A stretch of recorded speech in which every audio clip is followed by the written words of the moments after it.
Hello friends, అందరూ ఎలా ఉన్నారండి? వెల్కమ్ టు చాణక్యాస్ నీతి. మన కోసమే బ్రతికే ఒక్కరిని దేవుడు ఎక్కడ ఒకచోట పుట్టించే ఉంటారు. వాళ్ళు వచ్చే వరకు వచ్చిన వాళ్ళు వెళ్ళిపోతూనే ఉంటారు. నిజమే కదా? అబద్ధాల మేడలు అందంగానే కనిపిస్తాయి, కానీ ఒక్క చిన్న రాయి చాలు పేక మేడల్లా కూలిపోవడానికి. డబ్బుతో ఏర్పడిన సంబంధాలు కూడా అంతే. మన దగ్గర రూపాయి లేదనే అబద్ధం, మనం ఎవరనే నిజం కూడా అందులో మర్చిపోతారు. నిజమే కదండి? నమ్మకాన్ని పెంచుకోవడానికి చాలా కాలం పడుతుంది, కానీ పెంచుకున్న నమ్మకాన్ని పోగొట్టుకోవడానికి మాత్రం ఒక్క సెకండ్లో తీసుకున్న చిన్న తప్పుడు నిర్ణయం చాలు. అందుకే ఏదైనా నిర్ణయం తీసుకునే ముందు 1-2 సార్లు ఆలోచించి అడుగేయాలి. ఎలా బ్రతకాలో తెలియక భయపడకు. ఎందుకంటే గూటి నుంచి బయలుదేరిన పక్షికి గింజలు ఎక్కడ ఉన్నాయో అని అయినా ఎగురుకుంటూ పోతుంది. మన జీవితం కూడా అంతే. ప్రయత్నమే జీవితం. ఒక స్త్రీ జీవితం బంగారం కావాలి అంటే తన చెయ్యి పట్టినవాడు బంగారం లాంటి ప్రేమ చూపించాలి. నిజమే కదా? ఓపిక పట్టి చూడు. గాయం చేసిన కాలం సాయం కూడా చేస్తుంది. ఒకటి గుర్తుపెట్టుకోండి, భార్య ఉన్నంత వరకే భర్త ఆరోగ్యమైన, ఆవేశమైన, అలాగే ఆనందమైన, అధికారమైన. భార్య లేని మరుక్షణం భర్త జీవితమే శూన్యం. జీవితంలో సిద్ధమంటే డబ్బు పేరు సంపాదించడం కాదు, ఎలాంటి పరిస్థితి అయినా ఎదుర్కొనేలా సిద్ధమనాలి. కష్టాలు ఉన్నప్పుడు స్నేహితులు మనస్తత్వాలు, పేదరికంలో ఉన్నప్పుడు బంధువుల మనస్తత్వాలు బయటపడతాయి. కొందరి కోసం మనం భరించలేనంత బాధను కూడా భరిస్తాం. ఎందుకో తెలుసా? బాధ కన్నా వారితో మనకున్న బంధం ముఖ్యం కాబట్టి. వారికి ఆ విషయం ఎప్పటికీ అర్థం కాదు. ప్రేమించడం మాత్రం సరిపోదు, అలాగే ఆ ప్రేమను చూపించడం కూడా తెలియాలి. అప్పుడే అవతల వారికి అది చేరుతుంది. ఒకటి గుర్తుపెట్టుకోండి, ఓడిపోతే గెలవడం నేర్చుకోవాలి, మోసపోతే జాగ్రత్తగా ఉండడం నేర్చుకోవాలి. చెడిపోతే ఎలా బాగుపడాలో నేర్చుకోవాలి. గెలుపుని ఎలా పట్టుకోవాలో తెలిసిన వాళ్ళు, ఓటమిని ఎలా తట్టుకోవాలో తెలిసిన వాడే గొప్పవాడు. నిజమే కదండి? అలాగే అసూయతో అందరూ నిన్ను వెనక్కు నెట్టేసినా నీకే గనక అర్హత ఉంటే అవకాశం అనేది నువ్వు నిలబడిన చోటనే తలుపులు తెరుస్తుంది. ఆ పైవాడు నీ కడుపున పుట్టిన పిల్లల తలరాతలను నీ చేతిలోనే పెట్టాడు. కాబట్టి నువ్వు నడిచే నడవడికి పైనే నీ పిల్లల భవిష్యత్తు కూడా ఆధారపడి ఉంటుంది. కట్టుకున్నవాడు కట్నం చూసే కాకుండా నిన్ను కష్టపెట్టకుండా చూసుకున్నట్లయితే అమ్మాయి అదృష్టవంతురాలే. ఎందుకంటే ఒక అమ్మాయి అదృష్టం తెలిసేది పెళ్లి తర్వాతే. ఒకసారి వద్దు అని తరిమేసిన వాళ్ళ ఇంటికి మళ్ళీ పిలిచారని పరిగెత్తకు. వెళ్లే ముందు ఈసారి చేసే అవమానం ఇంకా ఎంత ఘోరంగా ఉంటుందో ఒక్కసారి ఊహించుకోండి. జీవితంలో సంతోషంగా ఉండాలి అంటే ఆస్తులు అవసరం లేదు. మనల్ని ఆస్తిగా భావించే వాళ్ళు మనకు తోడుగా ఉంటే చాలు. మాటి మాటికి కంటతడి పెట్టుకుంటుంది అంటే అది వాళ్ళ బలహీనత కాదు, మనసులో స్వచ్ఛమైన ప్రేమ ఉంటుంది కాబట్టి. ఆ కన్నీళ్లు అలా బయటకు వస్తాయి. వచ్చిన అదృష్టాన్ని వద్దనకు, వెళ్ళిపోయిన దురదృష్టాన్ని పిలవకు. నీతో ఉన్న దానితో తృప్తిపడు. లేని దానికోసం వచ్చే దానికోసం ఎప్పుడూ కూడా ఆతృత పడకు. ఈ విషయాన్ని ఎప్పుడూ కూడా మనసులో ఉంచుకో.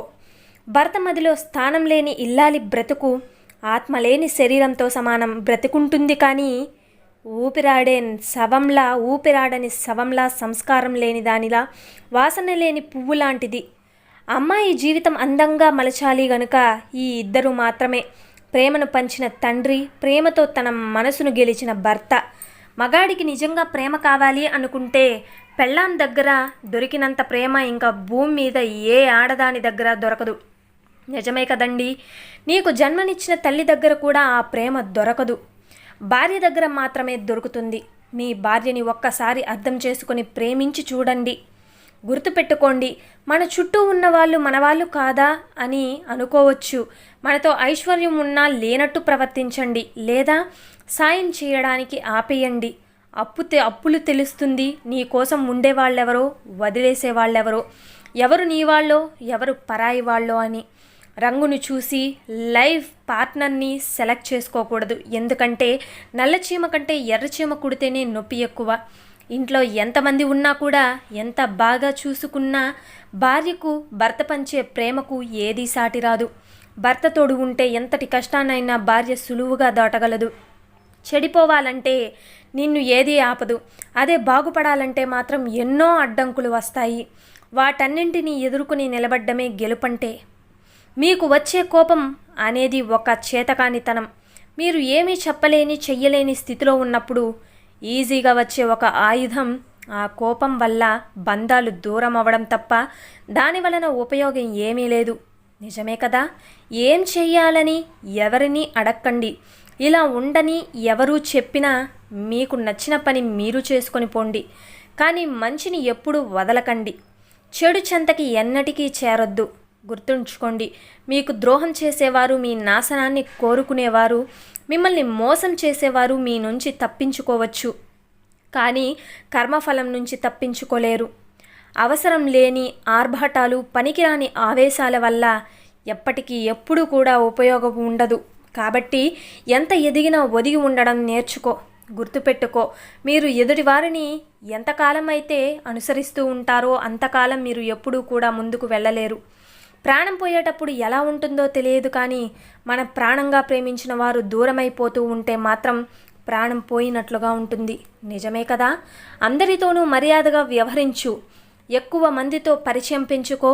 ఒకరిద్దరితో స్నేహంగా ఉండు. ఎవరికీ కూడా శత్రువు కావద్దు. అదే తెలివైన వాళ్ళ లక్షణం. నువ్వు ఏమిటో నిరూపించుకున్నంత వరకు ఇంట్లో వాళ్ళకే కాదు, బయట ప్రపంచానికి కూడా లోకువైపోతావు. అన్ని కోణాల నుంచి ఆలోచించి ఒక మంచి నిర్ణయం తీసుకో. లేదు అంటే ఆ నిర్ణయమే నీ ఎదుగుదలను ఆపేస్తుంది. గుర్తుంచుకోండి, ఆకలితో ఉన్న జంతువు కంటే అత్యాశతో ఉన్న మనిషికే చాలా ప్రమాదకరమైన వాడు. నీలో అహంకారం పెరిగే కొద్దీ పతనం ప్రారంభమవుతుంది.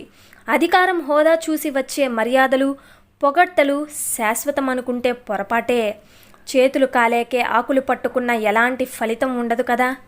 మంచితనమే శాశ్వతం. తాళంతో పాటే తాళం చెవి కూడా తయారు చేయబడి ఉంటుంది. ఒకటి లేకుండా రెండవది తయారు కాదు. అలాగే పరిష్కారం లేకుండా ఒక సమస్యను పైవాడు సృష్టించే అవకాశమే లేదు. నిజమే కదా? గుర్తుపెట్టుకోండి, నిజాలను నిర్లక్ష్యం చేసినట్లయితే అవి రెట్టింపు శక్తితో ప్రతీకారం తీర్చుకుంటాయి. ఒకటి బాగా గుర్తుపెట్టుకోండి, ఒకరి దగ్గర అడుక్కొని తిన్నా పర్వాలేదు, కానీ ఒకరికి అన్యాయం, మోసం మాత్రం అస్సలు చేయొద్దు. పాపాలు చేస్తూ అవి పోగొట్టుకోవడానికి భగవంతుడి చుట్టూ తిరగడం భక్తి కాదు. పైవాడు చూస్తున్నాడనే భయంతో పాపాలు చేయకుండా ఉండడమే భక్తి అంటే. గుర్తుపెట్టుకోండి, ఈ ప్రపంచంలో అత్యంత భయంకరమైన ఆయుధాలు స్త్రీ కళ్ళు, స్త్రీ చిరునవ్వు, స్త్రీ కన్నీళ్ళు. మగాడి చూపులు బట్టి అతడికి ఏమి కావాలో ఒక ఆడది కనిపెట్టగలదు. అలాగే ఒక స్త్రీ శృంగారానికి పనికి రాకపోతే ఒక్క ఆడది కూడా భూమి మీదే బ్రతికి ఉండదు. నిజమే కదండి? అయితే చూశారు కదా ఇవాల్టి వీడియో. ఈ వీడియో మీకు నచ్చిందని అనుకుంటున్నాను. నచ్చితే చిన్న లైక్ చేయండి. అలాగే మన ఛానల్ ఎవరైనా స్టార్టింగ్ చూస్తుంటే సబ్స్క్రైబ్ చేసుకోవడం మర్చిపోవద్దండి. ఇలాంటి చాణక్య నీతి మరిన్ని మోటివేషనల్ వీడియోస్ మీకు నోటిఫికేషన్ రూపంలో రావాలంటే పక్కనున్న బెల్ సింబల్ని క్లిక్ చేయండి. అలా చేస్తే నేను పెట్టే ప్రతి వీడియో మీకు నోటిఫికేషన్ రూపంలో వస్తుంది. సో చూశారు కదండి ఇవాల్టి video. Thank you for watching friends. రేపటి వీడియోలో చాణక్యులు గారు మన జీవితాలకు సంబంధించి, అలాగే మన సక్సెస్ని ఎలా ఎదుర్కోవాలి అన్న దాని గురించి ఏ మంచి మాటలను, అలాగే ఏ మంచి సూక్తులను మనకి తెలియజేయబోతున్నారు అన్నది రేపటి వీడియోలో అయితే తెలుసుకుందాం. అప్పటి వరకు చూస్తూనే ఉండండి.